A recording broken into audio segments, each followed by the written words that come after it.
Ainsi va la Guinée. Nous sommes en 2021 et vous êtes au pays de Doumbouya. L'idée des grandes gueules n'est pas d'être un petit village dans sa fierté face à tous les autres journalistes qui auraient renoncé. Ce que, de plus, nous ne croyons pas. Notre idée est plutôt de faire école, d'aider tout le monde et de constituer un laboratoire utile à tout le monde. Ici commence l'actualité de la Guinée. Bienvenue chez les GG. Chez les GG. Ouh là là, je peux pas me battre. Et avec un corps de rêve. Alors là, tu t'es complètement trompé de personne. Vous êtes de plus en plus nombreux à nous suivre également sur les réseaux sociaux, sur Facebook, entre autres, sur Twitter, le hashtag Espace GG est là. Évidemment, vous pouvez réagir, mesdames et messieurs, là-dessus. Notre invité est dans ce studio, vous le voyez à l'écran, à l'instant, mesdames et messieurs. Je le disais tantôt, Alliance guinéenne pour le développement, AGD. Le parti, donc, existe depuis 2009. À sa tête, Ahmed Sékou Camara, plus connu sous le nom de Ahmed de Paris, comme président, donc, du parti, dont le siège va bientôt être inauguré. Eh bien, il veut, par le peuple et pour le peuple, travailler la restauration de l'autorité de l'État, de la dignité, de la fierté. On essaie de comprendre ce matin, à la manière donc de l'AGD, et ça ne fait écho évidemment aux récentes concertations en face des autorités du CNRD. En ligne de mire, évidemment, désormais, vous le savez très bien, le très convoité CNT en cours de construction. Ahmed Sékou Camara, Ahmed de Paris, président de l'Alliance guinéenne pour le développement, est notre invité ce matin, Jacques Liwaneno. Il est avec nous dans ce studio. Monsieur, bonjour, bienvenue dans cette émission. Bonjour. Président donc de cette formation politique créée en 2009 que vous décidez de mettre sur la place publique, vous acceptez que je dise comme ça, après le départ d'Alpha Condé. Je ne me trompe donc pas? Oui, tout à fait. Pourquoi vous l'avez caché pendant tout ce temps-là? Bon, je ne l'ai pas caché. Comme vous avez bien... comme vous l'avez dit, ce parti existe depuis 2009. Mais c'est mon père qui était à la tête du parti. Donc aujourd'hui, nous allons, essayer de faire l'alternance, puisque c'est très important de parler d'alternance aujourd'hui. Vous avez organisé un congrès? On a organisé un congrès, bien sûr. Donc j'ai repris la tête du parti. Je rappelle que l'AGD fut créé, comme vous l'avez si bien dit, depuis 2009.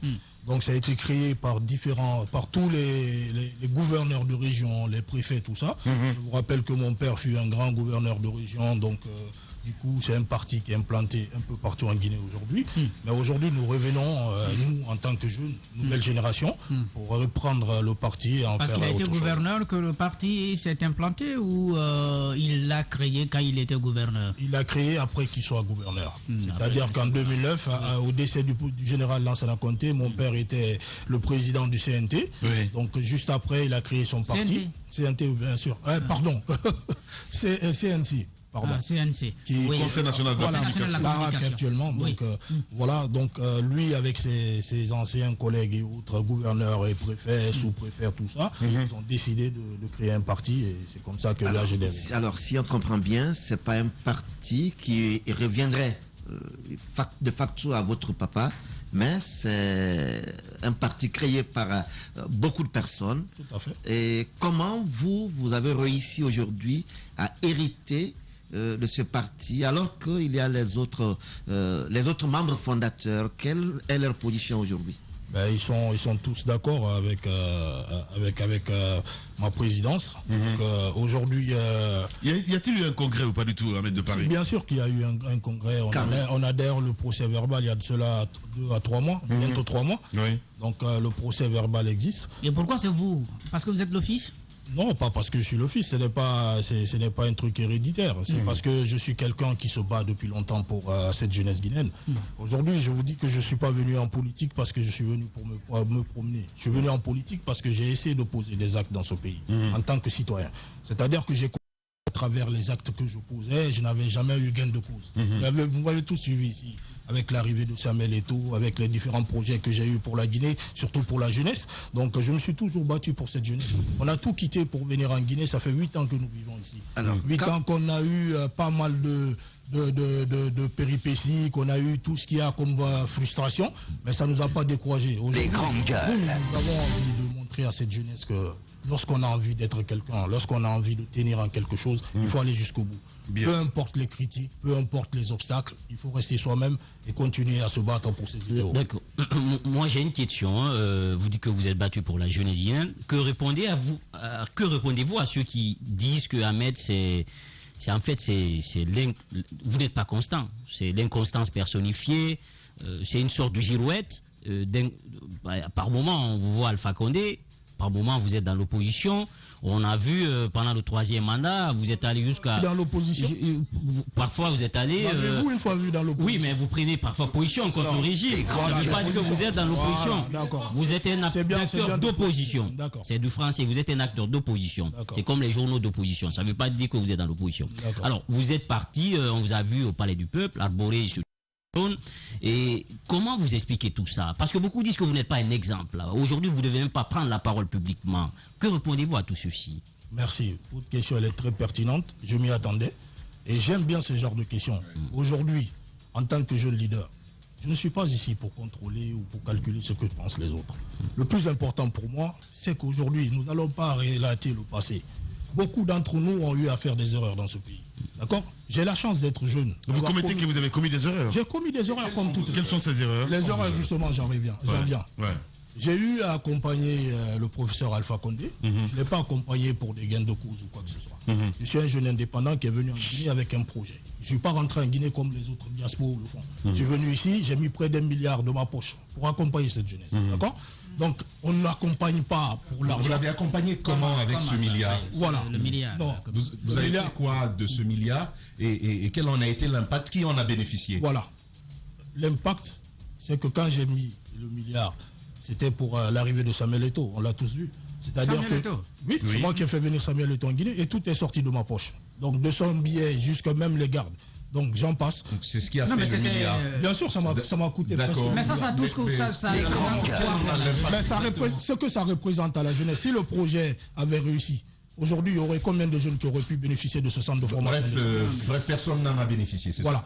Et personne n'en a bénéficié. Pourquoi? Parce que le gouvernement de l'époque, les dirigeants de l'époque n'ont pas donné l'opportunité à Samuel Eto'o et à ma personne d'offrir ce centre de formation. C'était quoi l'opportunité? Vous aider à construire ou c'est quoi? Non, déjà, tout le projet était financé déjà d'avance. On vous a empêché? Bien sûr que j'ai été empêché. Comment ça? Revenons. On a piétiné le projet. Ça s'est passé devant tout le monde. D'accord, Ahmed de Paris, on va revenir sur les erreurs. Pour moi, c'est important, justement. Voilà. Parce qu'il y a un moment, il faut regarder dans le rétroviseur et surtout avoir ce courage de dire j'ai commis des erreurs. Vous le dites si bien. Quelles sont ces erreurs? Je suis un jeune qui s'est toujours assumé ici. On m'a vu d'ailleurs dans différentes radios et télévisions. J'ai jamais régné le professeur Alpha Condé malgré tout ce qui s'est passé. Parce que pour moi, un homme, c'est aussi celui qui s'assume. Donc au début, tout le monde m'a vu ici combattre le 3e mandat. Et je rappelle à tout un chacun que j'ai rejoint le 3e mandat à 2 semaines des élections. Voilà. J'ai été appelé parce que j'en viens. Si je n'arrive pas à m'exprimer... Allez-y Ahmed. Allez-y. Voilà. J'en viens. J'ai été appelé personnellement par le professeur Alpha Condé, ce qui est différent de la plupart des jeunes ou de la plupart des jeunes, des gens qui ont pu se rencontrer avec lui ou je ne sais quoi, ou qui ont été approchés.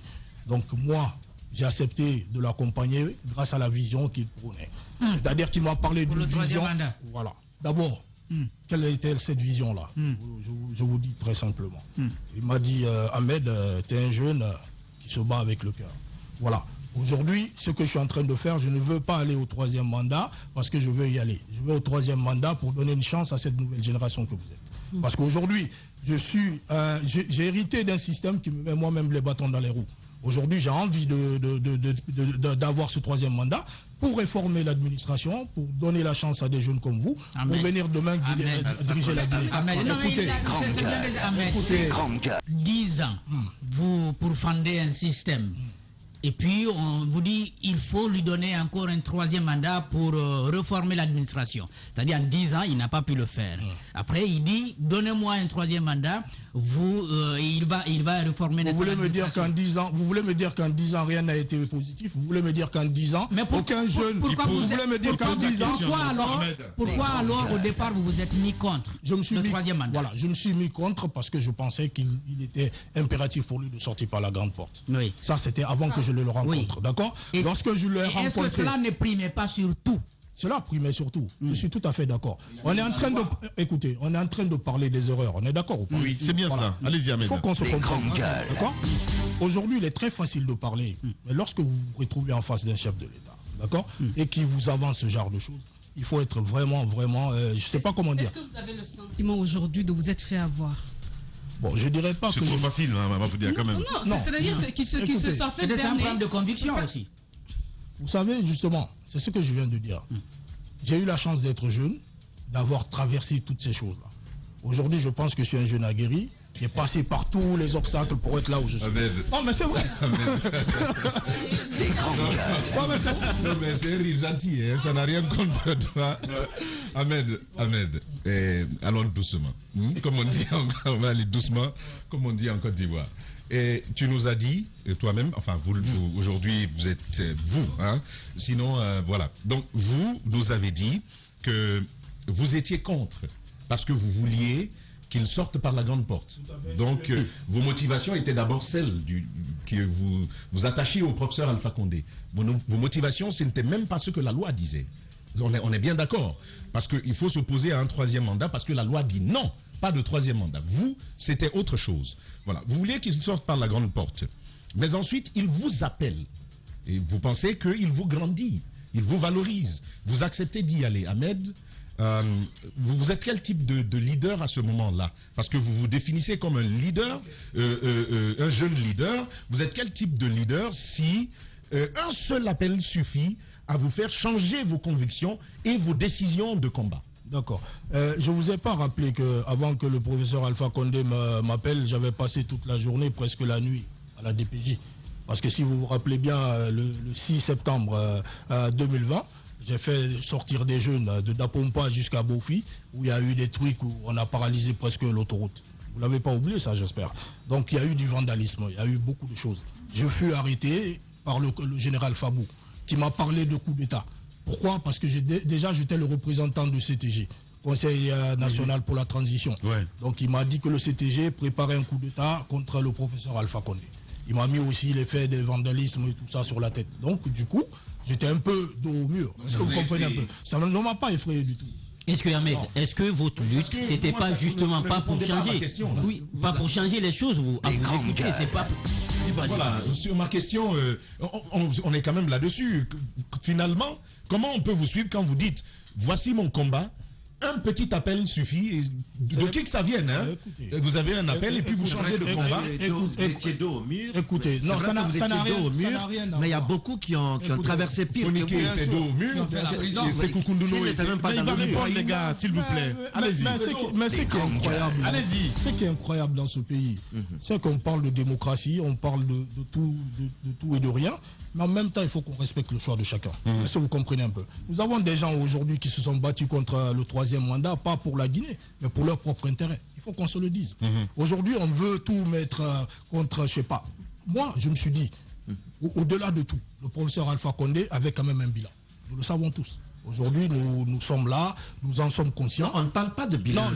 Pourquoi est-ce que... Non, on ne parle pas de bilan d'Alpha Condé. On ne parle pas de bilan d'Alpha Condé, mais on parle de votre conviction, de votre combat. Ma conviction... Des motivations, de ce que vous savez à quoi vous tenez. Est-ce que c'est parce que je suis en train de vous expliquer? Non, mais quand vous nous parlez de bilan... Il faut bien que je vous parle de bilan, parce que lui, il m'a parlé de bilan. D'un côté, vous nous parlez de dos au mur, à la DPJ, de vandalisme, là. Maintenant, vous nous parlez de bilan d'Alpha Condé. Non, mais parce alors que vous avez un combat qui n'est pas celui d'Alpha Condé. Écoutez, il y avait déjà le bilan, hein. Le bilan il était déjà là, mais vous vous êtes engagé à combattre le troisième mandat.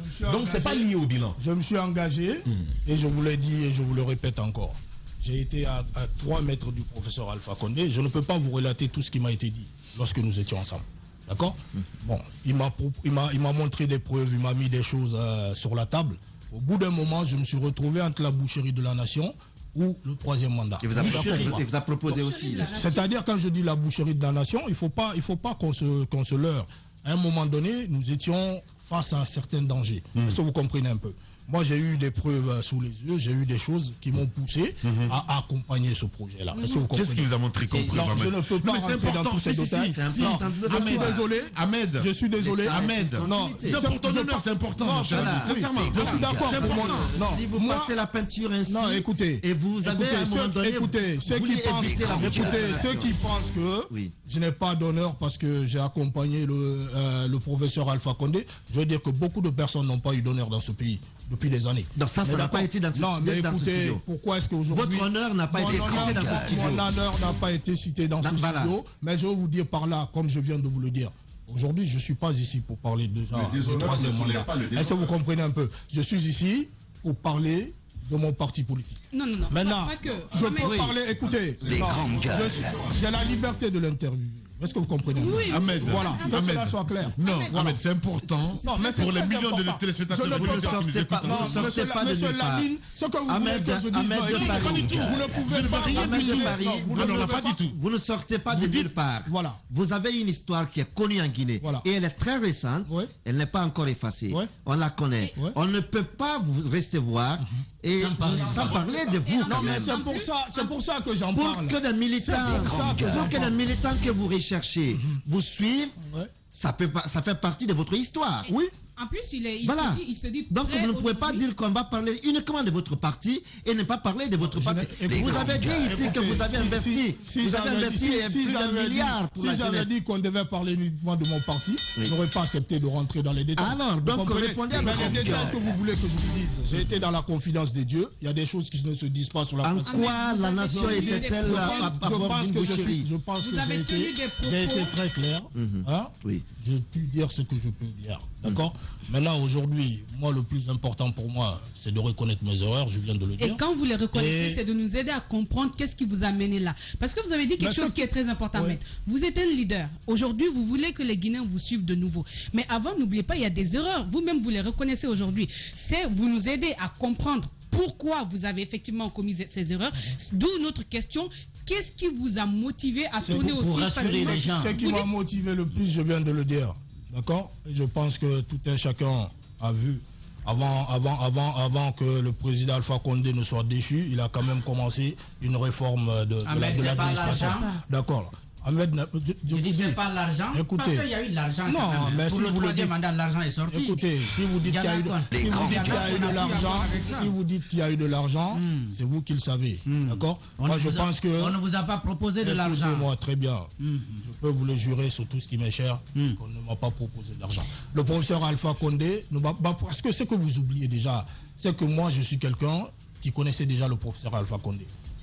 J'étais presque comme un fils pour lui. Les grandes gars. Et vous oubliez une chose, moi ma position était très délicate, d'accord? Mon père étant déjà le conseiller politique de la primature. Pas une raison. C'est une raison, on est en Afrique. Non. Écoutez-moi. Si vous le dites, si vous le dites, alors vous cessez d'être un leader. Vous cessez d'être un leader. Parce qu'un leader, vos positions ne sont pas justifiées par votre famille. Vous avez une conviction, vous l'assumez, Ahmed. Beaucoup disent de vous que vous avez attiré l'attention d'Alpha Condé en organisant des manifestations dans la rue pour qu'on vous appelle. C'est ce que vous me disiez pas ce matin. Ça veut dire alors que je suis fort. Faut le dire. Justement, vous avez fait des manifestations pour qu'on vous appelle à Sectoria. C'est pas parce que votre père est là que vous restez avec Alpha. Vous êtes un leader. Vous avez une conviction. Vous l'assumez. Est-ce que je suis allé au bout de mes idées? Non, mais parce que vous dites parce que votre papa est dans le système. Est-ce que je suis allé au bout de mes idées? Allez-y. Il faut qu'on arrête. Il faut écouter les gens avant de donner des conclusions. Allez-y, voilà. Je vous ai dit que ma position était délicate. Pourquoi elle était délicate?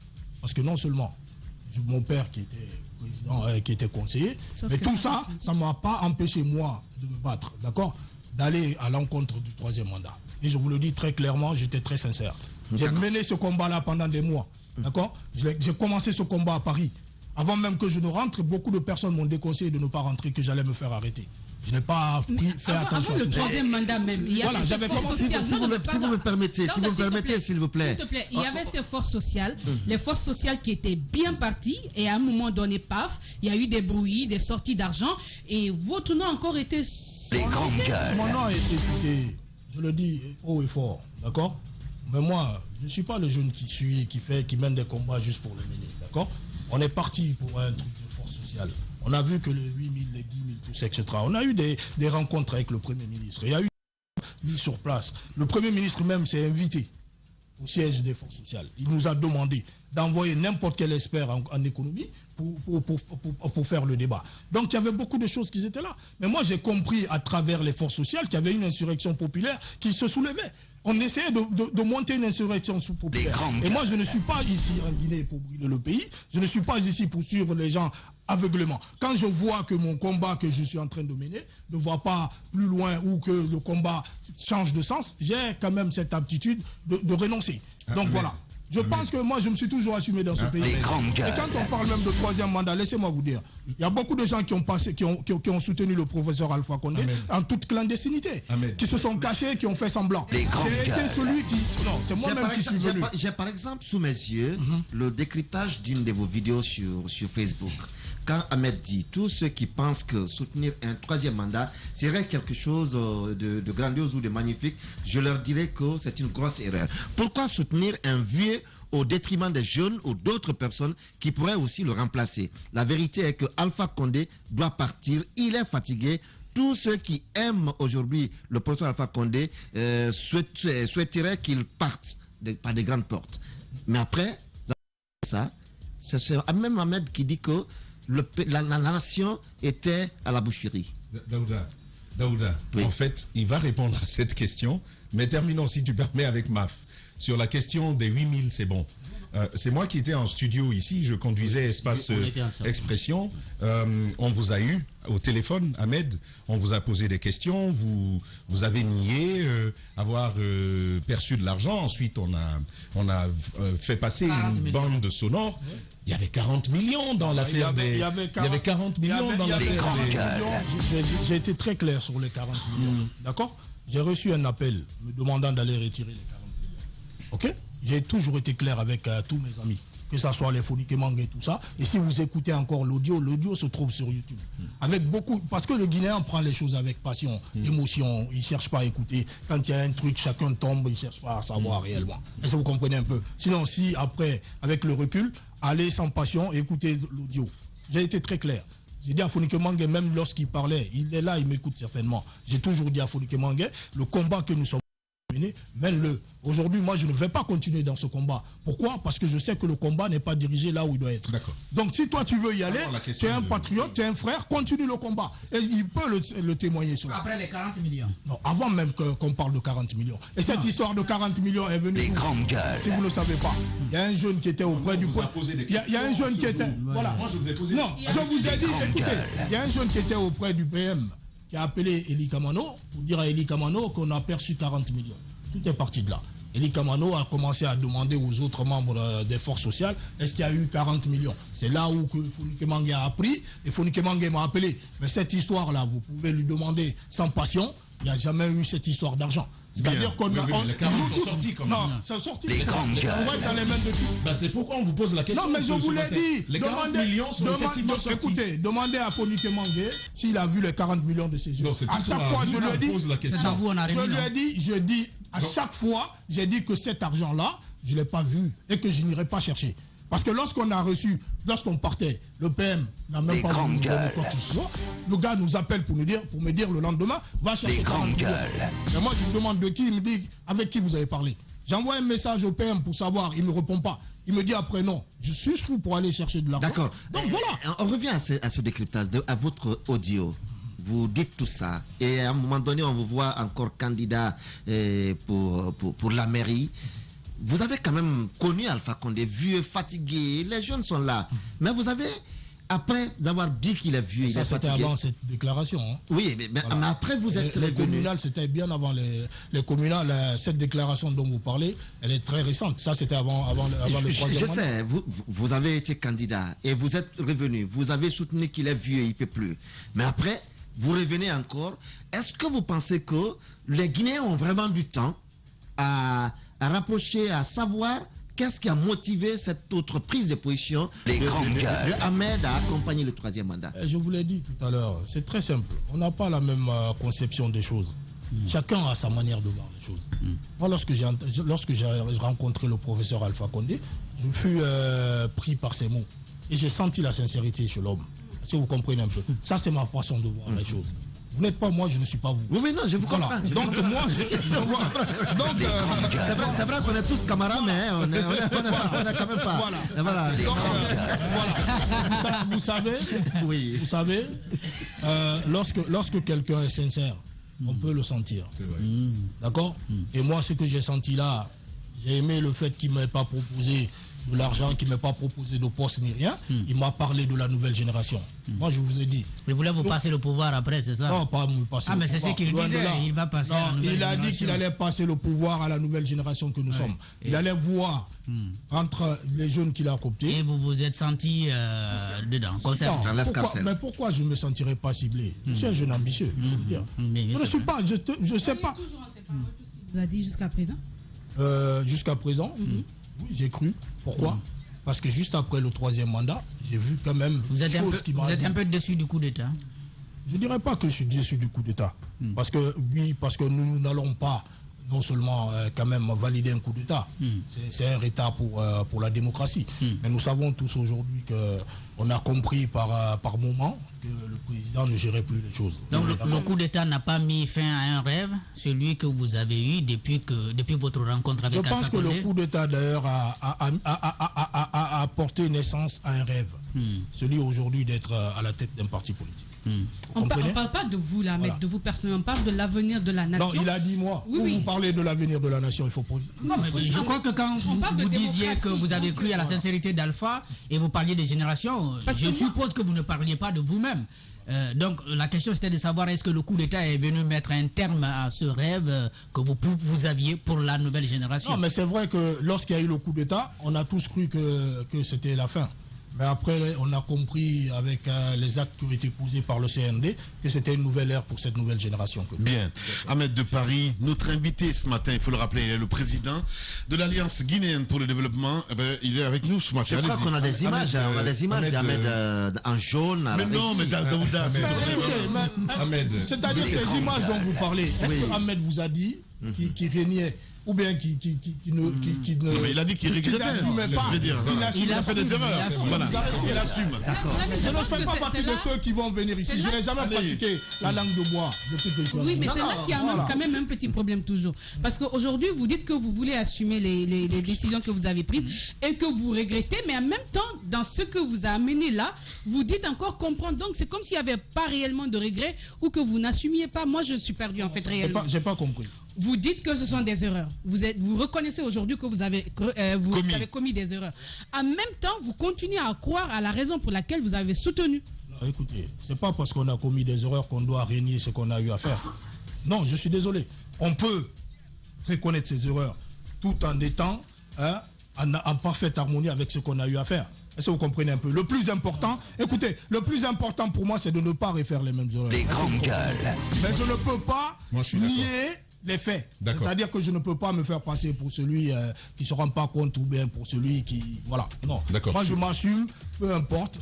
Je suis quelqu'un qui accepte de prendre la foudre. Je suis quelqu'un qui accepte de se faire insulter. Parce que quand on arrive à un certain niveau de la vie, ça, c'est des coups qu'on prend. On est en politique, on n'est pas là pour se faire dorloter. Je suis déjà averti. Oui, bien. Non, ça se sent ça se sent clairement. Ahmed, deux questions pour avancer.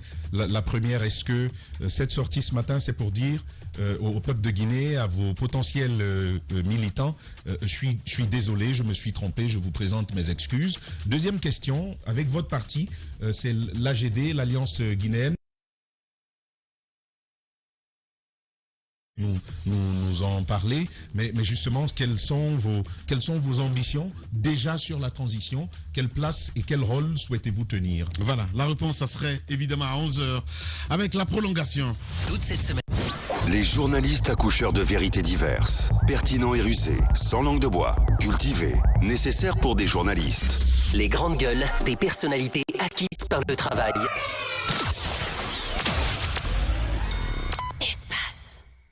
Espace TV Guinée est sur YouTube. Abonne-toi. Espace Guinée sur YouTube. Espace TV en avance sur les réseaux sociaux. Adafo Média, le futur, vivons-le ensemble. Espace TV, les grandes gueules, la prolongation. La prolongation évidemment sur Radio Espace, mais aussi sur Espace TV. Merci à nos antennes locales. Notre invité ce matin, mesdames et messieurs, Ahmed Sékou Camara, Ahmed de Paris, président de l'Alliance guinéenne pour le développement. Il est notre invité ce matin. Dans un moment, nous continuons le débat. Alors, il y a des questions de Tamba qui étaient déjà posées. Voilà, il veut m'éviter. Allez-y. Non, c'était de savoir dans la démarche où Ahmed dit « je reconnais que j'ai fait des erreurs ». Est-ce que c'est une sorte de mea culpa que vous nous faites ce matin à nous, les Guinéens, à vos potentiels militants et à ceux qui le sont déjà? Est-ce que c'est de cela qu'il s'agit? Maintenant, vous êtes à la tête d'un parti, on l'a découvert il y a quelque temps. Vous avez rencontré le CNRD lors de la concertation, justement. Quel était votre message et quelles sont surtout vos attentes en termes de participation à la transition qui s'ouvre?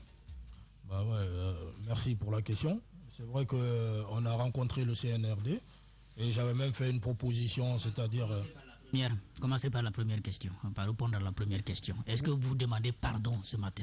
Je pense que c'est même pas que ce matin que je demande pardon. Je l'ai fait plusieurs fois sur ma page Facebook. Donc j'ai présenté mes excuses à toutes et à tous. Et aussi j'ai demandé à ce qu'on arrive à faire de la Guinée notre priorité. C'est vrai que l'être humain commet des erreurs. Personne n'est parfait, donc on arrive à un moment donné. Le plus important, c'est de reconnaître ses erreurs et essayer de faire en sorte de ne pas les refaire et aller de l'avant. Donc je reconnais, je reviens. Mais qu'est-ce qu'il faut faire à l'avenir pour ne pas commettre ces erreurs? Est-ce qu'on peut dire l'expérience à jouer quelque part à Ahmed de Paris? Oui, c'est vrai, vous savez, comme vous savez, on est jeune, on est nouveau en politique. C'est vrai que certains se sont bien servis de notre fougue. C'est-à-dire qu'ils ont vu qu'on avait une certaine notoriété, une fougue et aussi beaucoup de patriotisme aussi en nous. Donc ils se sont servis de tout ça pour nous envoyer là où on ne devrait pas être, c'est vrai. Donc aujourd'hui, c'est pour ça que je dis que je suis bien heureux d'être jeune et d'avoir vécu tout ça. Parce que je pense que si j'arrivais à vivre tout ça à 50 ans, 60 ans, peut-être que je ne serais pas encore de ce monde. Donc je pense que ces expériences m'ont aguerri, m'ont forgé, et je pense que dans l'avenir, c'est pour ça aujourd'hui que je suis à la tête d'un parti, c'est de faire en sorte de ne pas commettre les mêmes erreurs du passé. Justement, le CNRD, vous les avez rencontrés, Ahmed? Oui, tout à fait. Okay. J'étais au palais, j'ai même fait des propositions de référendum, c'est-à-dire entre le multipartisme et le bipartisme, parce qu'aujourd'hui, la politique est ethnicisée, donc c'était important qu'on essaie de repartir sur une nouvelle base en Guinée, afin de réunir les Guinéens, parce qu'aujourd'hui, nous souffrons de pas mal de choses, il faut le dire, c'est-à-dire que l'ethnocentrisme, tout ça, le régionalisme et tout. Donc nous, en tant que jeunes aujourd'hui, nous avons envie d'unifier les Guinéens, de rassembler les jeunes Guinéens autour d'un idéal. C'est pour ça que nous venons en politique d'ailleurs, je l'ai souvent dit. C'est-à-dire qu'on ne s'est pas invité en politique parce qu'on veut venir en politique. C'est parce qu'on s'est essayé déjà dans le social plusieurs fois. On a essayé de sauver des vies, on a essayé de poser des actes, d'envoyer des projets. Moi, je pense à tous ces millions de jeunes parce que comme vous savez, vous me suivez sur ma page, moi je suis un jeune qui est très en contact avec les populations, surtout avec les jeunes. Donc aujourd'hui, nous, dans l'AGD, on veut une Guinée travailleuse, c'est-à-dire une jeunesse qui se réveille et qui va travailler, qui a des ambitions. C'est qu'aujourd'hui, nous savons que la jeunesse guinéenne est dépourvue de tout espoir. C'est d'ailleurs pour ça que nos frères vont à la mer, certains vont faire ce voyage suicidaire. Voilà, aujourd'hui, l'AGD vient pour montrer une autre image de la politique, puisque nous ne faisons pas de la politique politicienne, nous faisons plutôt de la politique sociale. Lorsque nous allons dans les quartiers, par exemple, nous essayons de recenser les jeunes afin de savoir réellement quels sont les problèmes. Et aujourd'hui, nous connaissons les problèmes de tous les jeunes pour la plupart des quartiers. Dans votre mémo, vous avez parlé de bipartisme. Donc vous militez, vous, pour un bipartisme tempéré pour la Guinée, c'est-à-dire la fin du multipartisme intégral, parce que pour vous, c'est le morcellement, c'est la division. Et comment aller vers ce bipartisme tempéré? Comment vous y prenez? Ça, c'est la première question. La deuxième, à vous écouter, vous vous présentez comme un leader foncièrement jeune, qui est tourné vers des questions jeunes. Est-ce que vous ne pensez pas placer les choses sous cet angle-là, alors qu'un leader politique c'est aussi de prendre l'avis des uns et des autres, que vous soyez troisième âge. Surtout. Et justement, est-ce que vous ne pensez pas que vous êtes en train vous-même de vous cataloguer, vous barricader? Non, je ne suis pas en train de me cataloguer. Aujourd'hui, nous avons combien de parents qui se couchent, qui se réveillent avec la boule au ventre, qui ont des problèmes, qui se demandent quel avenir pour leurs gosses. Donc aujourd'hui, nous savons que si nous arrivons à arranger, à donner un sens à la vie de ces jeunes, nous essayons d'impacter sur la vie de ces gens, nous allons alléger pas mal de familles, pas mal de personnes. N'oubliez pas qu'on a aujourd'hui des jeunes qui sont mariés et qui vivent encore au sein de la famille et qui sont toujours nourris par le père, qui ont eux-mêmes des enfants. Donc toutes ces problématiques qui sont autour de la jeunesse. Mais comment faire justement pour... Voilà, comment faire, c'est surtout inviter les jeunes au travail. Ouais. Aujourd'hui, peu de gens parlent de la jeunesse justement. On se sert plutôt de la jeunesse que de la servir. Aujourd'hui, nous sommes des jeunes. On ne peut pas toujours continuer à faire semblant de ne pas regarder cette jeunesse. Voilà pourquoi autour de l'AGD, aujourd'hui, nous voulons avoir des jeunes. Nous faisons la promotion de la jeunesse, la promotion des intellectuels. Si vous partez dans les ghettos, vous allez remarquer que nous avons tellement de jeunes intellectuels qui ont été déçus de la vie, qui ont fait combien d'années de diplômes. Vous partez dans les ghettos? Bien sûr que je vais dans les ghettos. Je ne suis pas quelqu'un qui consomme. Non, je n'ai pas posé.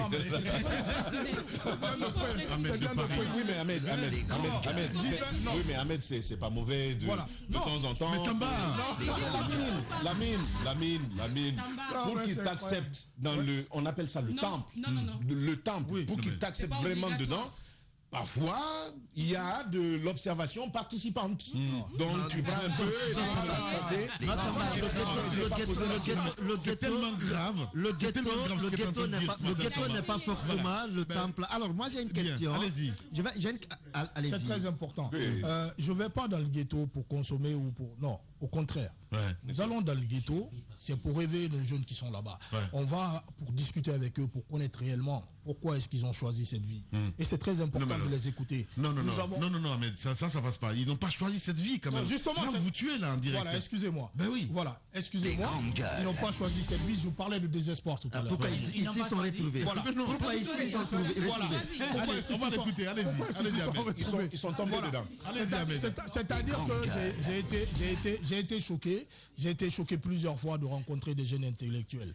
Des jeunes qui ont eu à passer plusieurs années d'études et qui pensaient avoir une vie meilleure. Ils se sont retrouvés avec leur diplôme à ne même pas trouver un petit boulot. C'est-à-dire que ces jeunes-là se sont lancés dans l'alcool, la drogue et par fini, ils se sont retrouvés dans les ghettos. C'est-à-dire que nous avons envie de... Il y a beaucoup de jeunes qu'on a fait sortir du ghetto aujourd'hui. On leur a fait prendre conscience de la réalité, de savoir qu'ils sont la relève. Mais le plus important, c'est de savoir que nos aînés n'ont pas fait grand-chose pour nous. En 30 ans de vie démocratique, la jeunesse guinéenne n'a pas été mise à sa place. Valeur. Voilà. Alors, vous dites que vous avez aujourd'hui tiré beaucoup de jeunes de ces ghettos. Qu'est-ce que vous faites d'eux? Qu'est-ce que vous leur avez proposé et qui les amène aujourd'hui à carrément abandonner et à être avec vous? Le travail. Vous savez, aujourd'hui, vous n'êtes pas sans savoir que j'ai beaucoup de relations. Et mes relations-là, j'essaie de les mettre au service de la jeunesse. Partout où je suis passé, les gens le savent. J'ai fait embaucher des jeunes, c'est ça moi aussi mon utilité dans la société. Parce que la vision que j'ai de la Guinée de demain, c'est une vision d'une jeunesse travailleuse. C'est-à-dire qu'on ne peut pas venir, comme nos aînés, prendre faire des promesses, on va faire de la Guinée. Des grandes gueules. Tout ça, de savoir que ce n'est pas possible. Mais quand on vient, au lieu de donner de l'argent aux gens, tout ça, on essaie de leur apprendre à travailler. Vous leur avez trouvé du boulot, du travail, vous le dites. Bien sûr. Ils parlent de formation. Des formations. On a fait des formations, on leur a trouvé même du boulot. C'est-à-dire qu'on a fait embaucher certains dans des sociétés de la place. Combien? Que ça soit... mais je ne peux même pas vous dire le nom. Je ne peux pas vous dire le nom tellement que c'est trop. Sincèrement. Allez, Ahmed, on se réfère un petit peu en tout cas au slogan de votre parti quand vous dites la restauration de l'autorité de l'État et la dignité et de la fierté nationale. Ça veut dire quoi? Ça veut dire qu'aujourd'hui, vous n'êtes pas sans savoir que on a perdu pas mal de choses. La Guinée est un pays historique. La restauration de l'état de droit. Enfin, je veux dire, l'état de droit, l'autorité de l'État. C'est-à-dire qu'à un moment donné, nous avons vécu des choses incroyables dans ce pays. On l'a tous vu. C'est-à-dire qu'il y avait une certaine anarchie totale, c'est-à-dire que personne ne respectait l'État, personne ne respectait la justice, c'est-à-dire que les gens faisaient des choses sans pour autant se soucier de la justice. Donc je pense aujourd'hui qu'il était impératif qu'on ramène les gens à la raison, qu'ils se rendent compte que nous sommes dans un état de droit où on doit respecter le droit de tout un chacun et seulement que chacun sache réellement son devoir. C'est-à-dire aujourd'hui que le militantisme a pris un grand pas dans la vie des Guinéens. C'est-à-dire qu'aujourd'hui, la citoyenneté n'a pas plus beaucoup de place dans nos vies. C'est-à-dire que chacun pense en tant que militant avant de penser en tant que citoyen. Donc tant que cela n'est pas résolu, à mon avis, il aura du mal à... Ok, c'est quoi à présent la situation de votre formation politique? Quand je dis situation, les élections, on se projette déjà dans les élections. Est-ce que vous avez un plan? Est-ce que dans les prochaines élections, vous ferez partie? Ou bien ils ont un gros siège. C'est quoi la situation, l'implantation aussi? Oui, nous sommes dessus. En fait, on a un bureau politique. Tout ce qui s'agit des élections, tout ça, nous allons participer. Mais ce sont des décisions qui se prendront au CP. Voilà, je suis pas... L'implantation vous permet déjà, vous êtes représenté ici à l'intérieur. Bien sûr. Vous savez, ce qui est le plus drôle dans les choses que nous vivons, c'est-à-dire que si on se réfère sur des réseaux sociaux, de toutes les calomnies, de tout ce qui se dit sur les réseaux sociaux, et lorsqu'on va dans les quartiers, ce n'est pas la même chose. C'est-à-dire qu'aujourd'hui, les réseaux sociaux polluent aussi cette atmosphère que nous avons. Donc aujourd'hui, je pense que c'est un conseil que je donnerai à tout un chacun, c'est-à-dire que si on se focalise sur les réseaux sociaux, moi je ne serais même pas assis ici pour vous parler, vous comprenez, mais il faut être fort aussi. Dans la politique, quand nous venons dans la politique, nous ne venons pas pour nous faire dorloter. On est venu ici, j'ai pris des coups, mais c'est aussi ça la politique. C'est-à-dire que je savais, j'étais préparé à tout cela. Donc quand j'arrive ici dans une grande radio comme Espace TV, c'est déjà un honneur. Et je remercie tout un chacun de m'avoir reçu et de me permettre de parler non seulement de mon parti, et aussi il faut donner la parole à tout un chacun. Parce qu'aujourd'hui les gens jugent, il y a trop de préjugés dans notre pays. Je suis conscient que beaucoup sont étonnés même de me voir m'exprimer comme ça, parce que quand on parle d'un maître de Paris ou d'autres jeunes, les gens ont l'impression que c'est des farfelus. Non, pour moi, des gens qui... Oui, justement, l'image du démarcheur. Voilà. Au contraire, il faut qu'on apprenne à connaître les gens avant de les juger. C'est-à-dire que j'ai jamais été un démarcheur, j'ai été un jeune, j'ai été convoité. Non, écoutez, écoutez, aujourd'hui, je pense que si les politiques, si le gouvernement, tout ça, c'est des gens qui approchent des jeunes pour quoi que ce soit, ça veut dire que ces jeunes ont une certaine valeur. Mais aussi, je pense que, comme je vous l'ai dit, le plus important pour nous aujourd'hui, c'est de ne pas commettre les erreurs du passé, c'est de faire de cette notoriété quelque chose qui sera bénéfique pour toute la jeunesse guinéenne et aussi pour... Je veux qu'on parle d'actualité quand même, hein, la transition. Elle est en cours. Quel rôle est-ce que vous souhaitez y jouer? Il y a le Conseil national de la transition qui s'organise déjà. 15 places pour tous les partis politiques. On a entendu, il y a cette rencontre avec le ministre de l'administration du territoire, avec des partis politiques qui disent on ne nous a pas assez donné de place, premièrement. Est-ce que vous étiez à cette rencontre-là? Et comment, justement, est-ce que vous lorgnez une place aussi, vous, votre parti, au sein de ce Conseil national de la transition? Comment vous allez vous y prendre? Bon, nous allons suivre les procédures légales, comme cela a été demandé par... Les grandes gueules.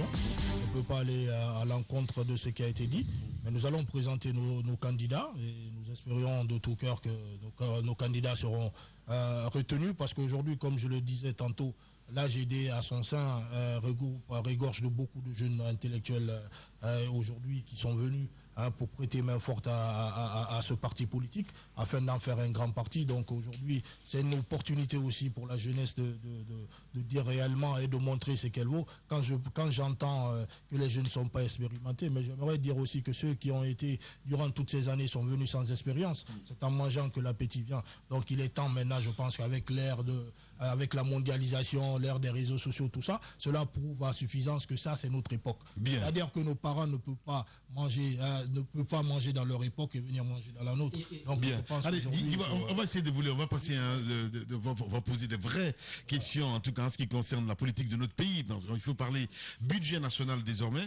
Est-ce que vous connaissez le budget de la Guinée? Non, pas pour cette...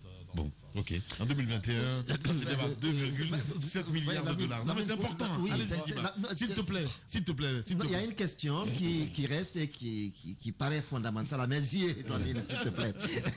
Non, mais c'est important quand même. Quoi. Oui, non. Allez-y. La question, on a vu aujourd'hui l'ambition de Ahmed Camara.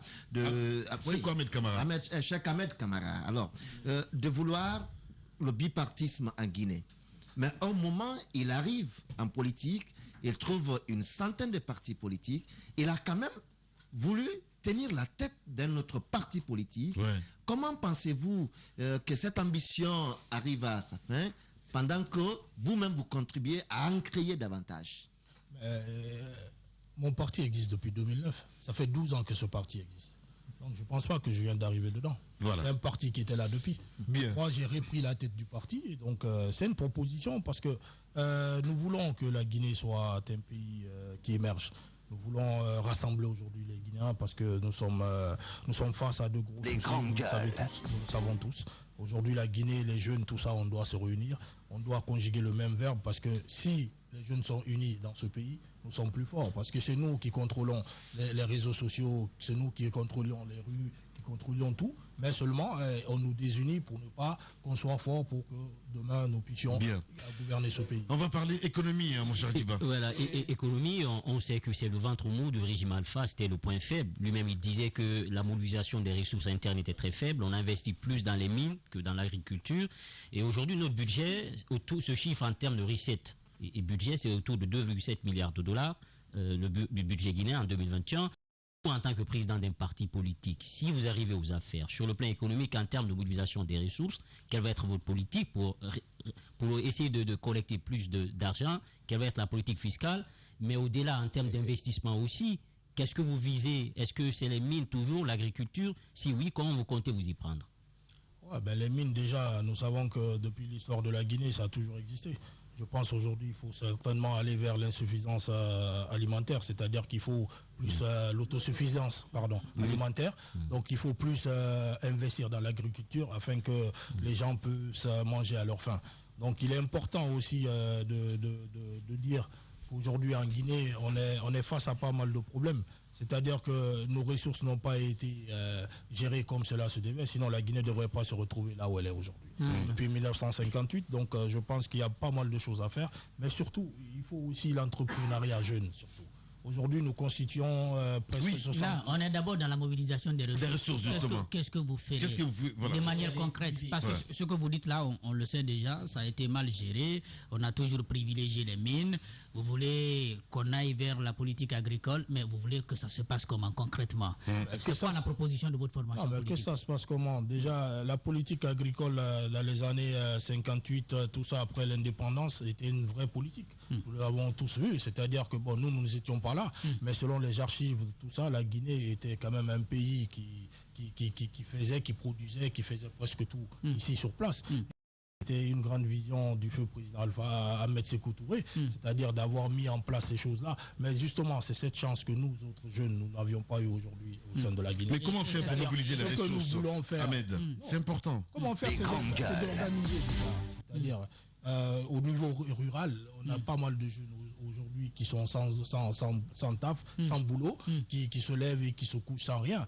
Donc il faut d'abord donner l'opportunité à ces jeunes-là de travailler, de cultiver les champs. Non, mais ils ont cette possibilité. Non, ils n'ont pas tous cette possibilité, je suis désolé. Les gens qui sont dans le village, ils ont la possibilité de faire leur champ. Il suffit qu'ils se lèvent et ils peuvent le faire. Mais il faut mettre en place... En termes de partis politiques, qu'est-ce que vous prévoyez en termes d'organisation? Vous avez un projet de société? Oui, on a un projet. Voilà, c'est de ce projet-là que je parle.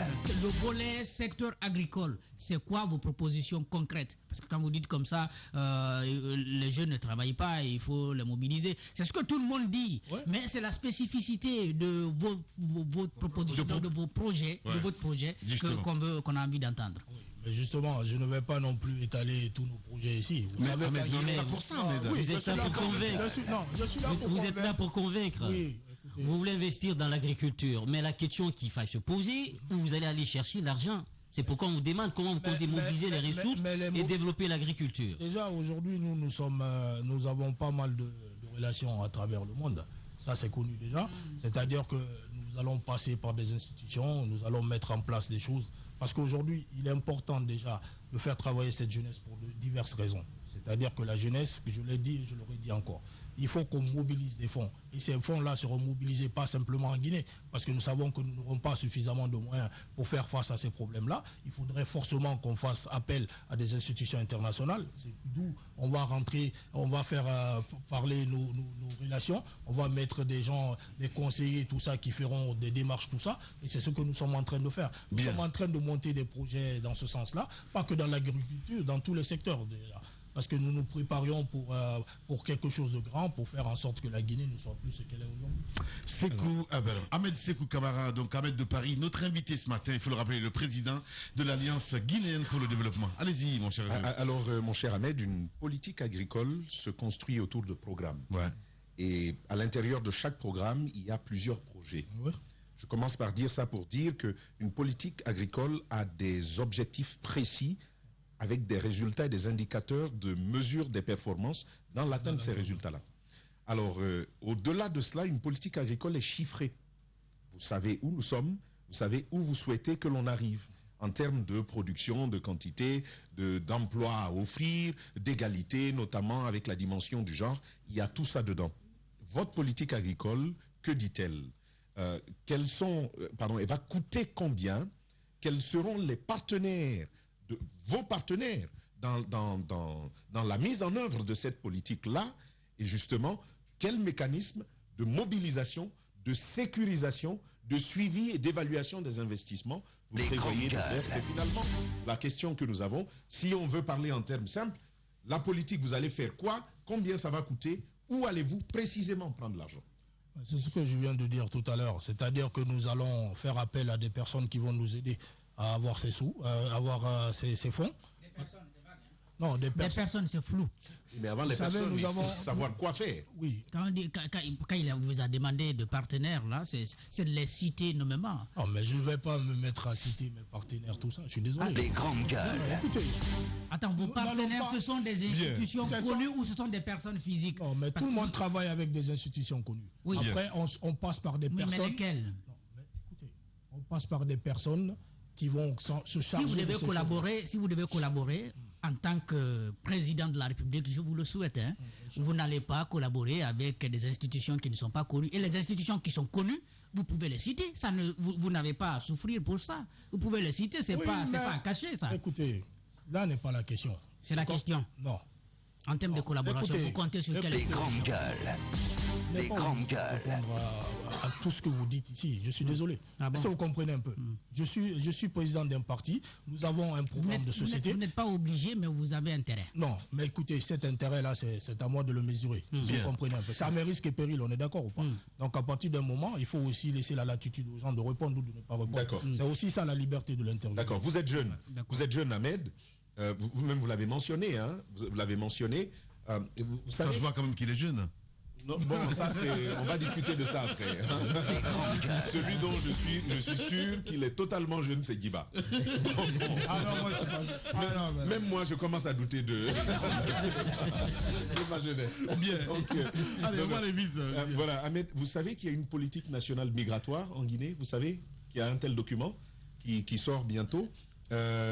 Moi, je pose la question des migrations parce que vous-même, vous l'avez évoqué. C'est aujourd'hui une réalité prégnante et même un défi de la gouvernance. C'est quoi votre politique en matière migratoire?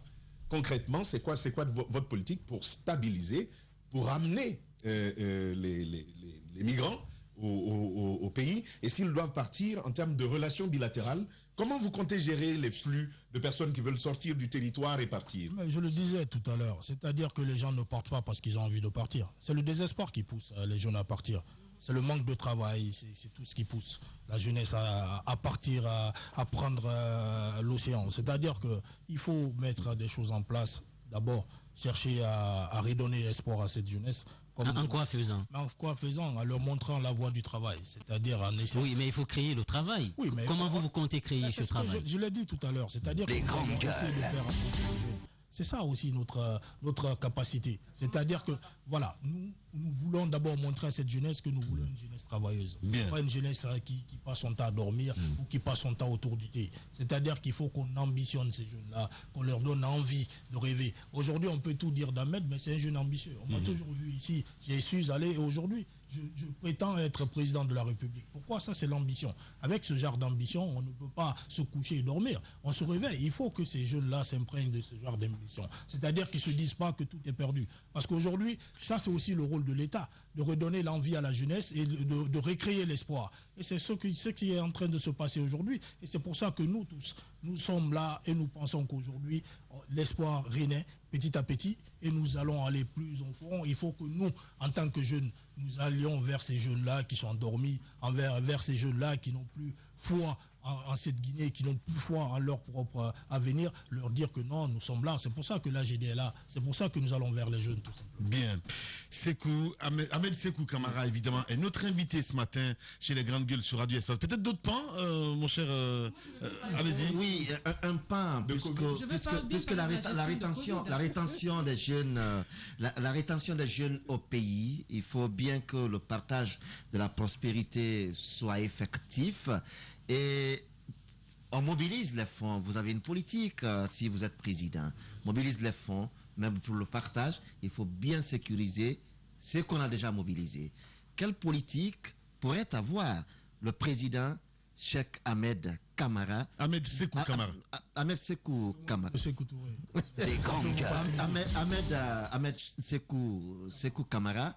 Quelle politique auriez-vous pour sécuriser les fonds, en tout cas, que vous mobilisez pour le pays? D'abord, pour commencer, j'aimerais dire que le slogan du parti, c'est briser le carcan de la pauvreté, casser le monopole de la richesse sectaire. C'est-à-dire que depuis combien d'années la Guinée est dirigée par un groupe de... Voilà, nous le savons tous. Donc aujourd'hui, nous, ce que nous avons envie de faire, nous allons sécuriser comment? Je dis, tout passe par le travail, le développement. C'est-à-dire qu'aujourd'hui, en Guinée, la jeunesse ne travaille pas. En fait, c'est le nerf de la guerre.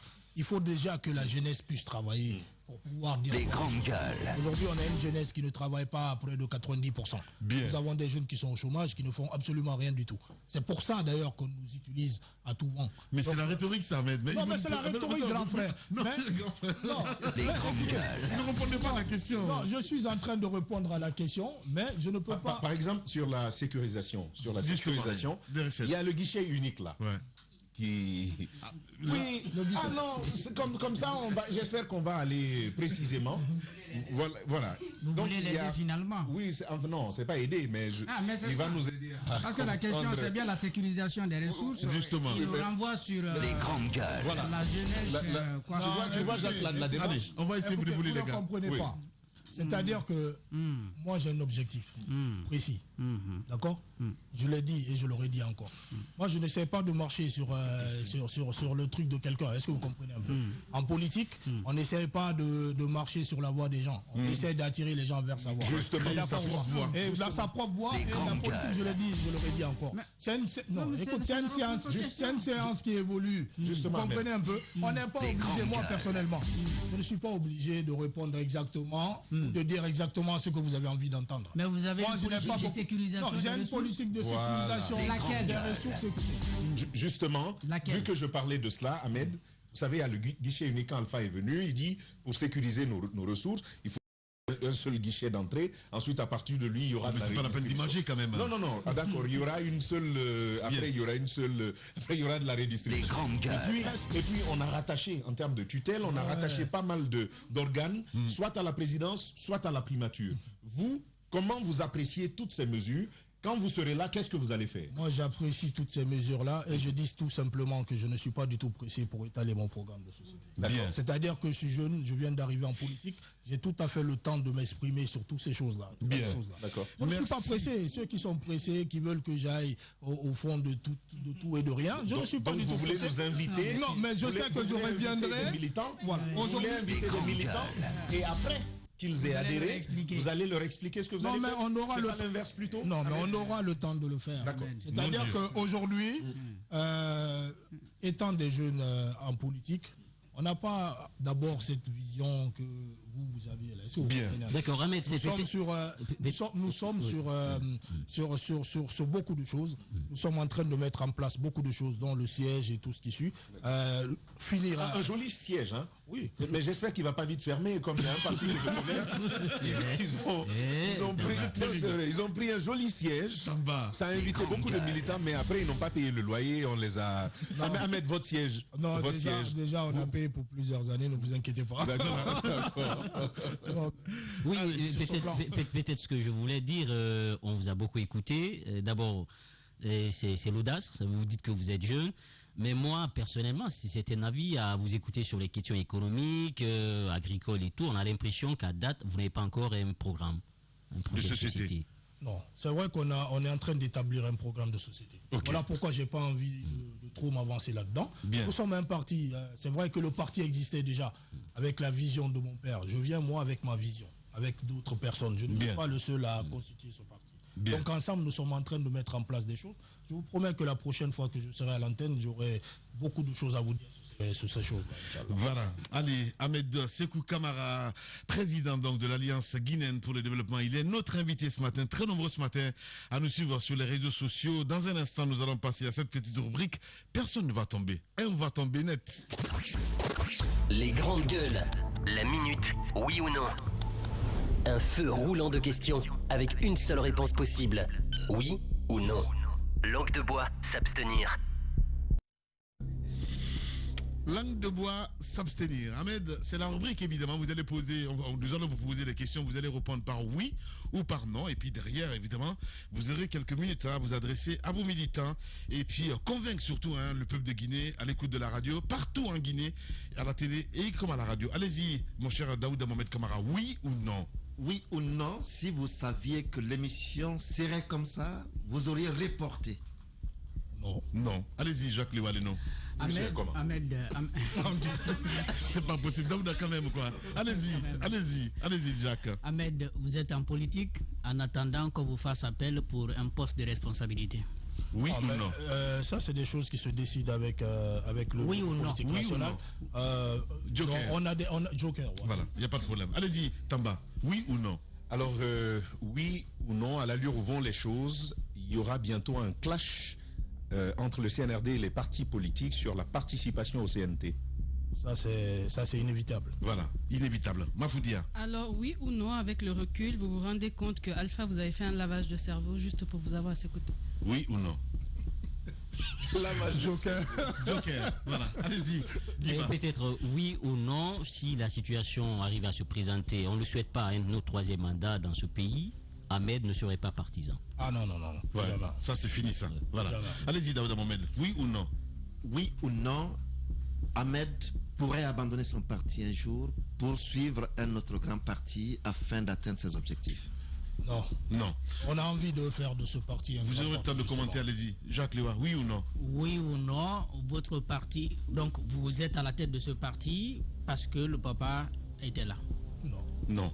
Mafoudia. Oui ou non, la politique aujourd'hui, parce que maintenant vous ne vous retrouvez plus dans la société civile, avec tout ce qui s'est passé?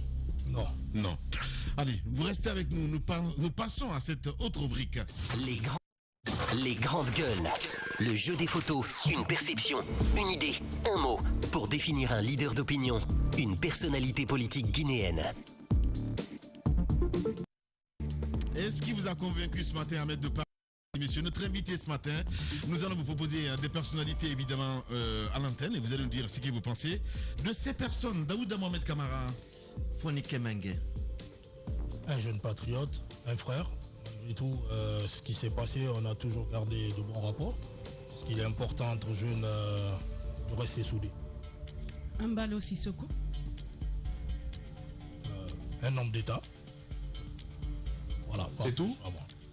C'est tout, Ahmed, vraiment? Un homme d'État, un président de la République. Ahmed. Voilà. Non, mais Tamba quand même. Tu vas pas l'obliger à parler. C'est le jeu de photo. Voilà. Allez, c'est le jeu de photo. Voilà.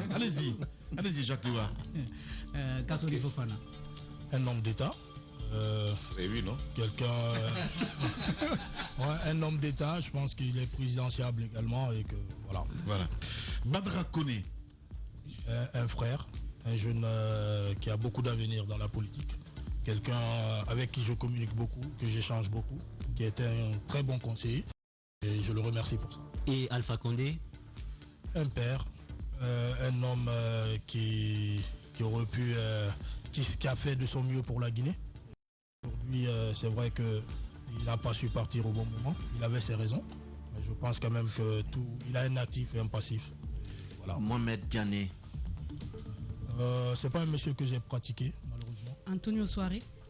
Un grand monsieur aussi, un patriote, qui se bat pour la culture, qui se bat pour la jeunesse, et qui est très important aujourd'hui pour les jeunes. Eli Kamano. Eli Kamano également, un frère, un ami d'enfance, avec qui j'ai pas mal d'affinités. Malgré tout ce que les gens peuvent imaginer, c'est quelqu'un qui me consulte, que je consulte également, et avec qui on a pas mal de projets en vue. Et c'est Louda Lendialo? Un homme politique aussi, un grand monsieur, qui est présidentiable également, qui, je pense, avec le temps, doit raffiner certaines choses au sein de son parti. Surtout faire en sorte que premier. Mon grand frère, un homme, un patriote. Et je pense que ce serait trop dire de lui, mais en tout cas, ce qui est sûr, c'est quelqu'un qui est très important dans ma vie, qui a toujours été là pour moi. Et je le remercie pour ça. Fanny Wazni, de l'UMS. Fanny Wazni, c'est pas quelqu'un que j'ai pratiqué non plus. Mais je pense qu'à travers sa société ou tout ce qu'il y a, je pense que c'est aussi quelqu'un qui se bat pour la Guinée, qui fait de son mieux. Bien. Ahmed de Paris, notre invité ce matin. Rareman. Rareman, oui. Mon ami robot. Bon, ben écoutez, Rareman, c'est quelqu'un que j'apprécie beaucoup parce qu'il a de très bonnes analyses. On sent que c'est un intellectuel. C'est juste dommage que l'on ne sache pas qui c'est pour de vrai. Ouais. Je pense qu'il aurait pu apporter pas mal de choses à la Guinée et que ça aurait pu être un personnage important dans la vie sociale des Guinéens. Justement, parce qu'il a créé notre personnage, voilà, Ahmed de Palu. Oui,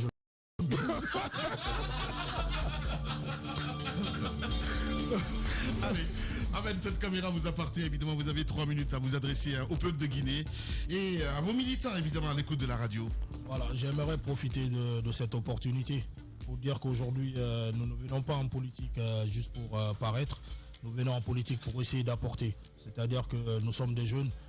Comme je l'ai si bien dit, on a eu à commettre des erreurs et aujourd'hui nous n'avions pas envie de refaire les mêmes erreurs. Ce que nous avons envie de faire, c'est de demander au peuple de Guinée de croire en nous, de croire en sa jeunesse puisque nous sommes la relève et nous sommes le président de la Guinée et nous espérons ensemble que nous pourrions aller plus loin, faire en sorte que la Guinée se relève et aller de plus loin. Et nous espérons qu'on aura également pas mal d'adhérents au sein de l'AGD parce que l'AGD est un parti jeune et que nous venons à peine d'arriver, mais nous savons qu'avec le temps, nous aurons l'opportunité d'apporter un peu plus et aussi de rassurer les populations sur notre engagement et notre intégrité.